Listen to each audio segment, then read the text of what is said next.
Bank of Baroda ಶಾಖೆಯೊಂದರಲ್ಲಿ ಕಳ್ಳತನಕ್ಕೆ ಯತ್ನ ನಡೆದಿರುವ ಘಟನೆ ರಾಷ್ಟ್ರೀಯ ಹೆದ್ದಾರಿ 52ಕ್ಕೆ ಹೊಂದಿಕೊಂಡಿರುವ ಅಂಕೋಲಾ ತಾಲೂಕಿನ ಸುಂಕಸಾಳ ಗ್ರಾಮದಲ್ಲಿ ನಡೆದಿದೆ.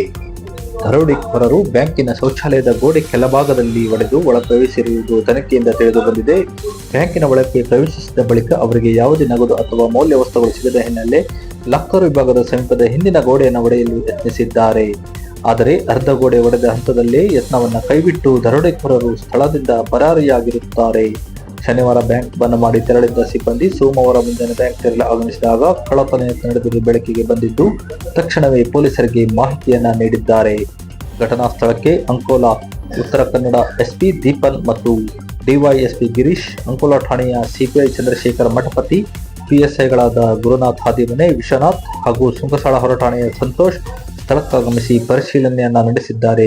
ಇನ್ನು ಶ್ವಾನದಳ ಬೆರಳತ್ತು ತಜ್ಞರು ಸ್ಥಳಕ್ಕೆ ಆಗಮಿಸಿ ಪರಿಶೀಲನೆ ನಡೆಸಿದ್ದಾರೆ. ಪೊಲೀಸರು ಸುತ್ತಲೂ ಇರುವ ಸಿಸಿಟಿವಿ ದೃಶ್ಯಾವಳಿಗಳ ಪರಿಶೀಲನೆ ಆರಂಭಿಸಿದ್ದಾರೆ.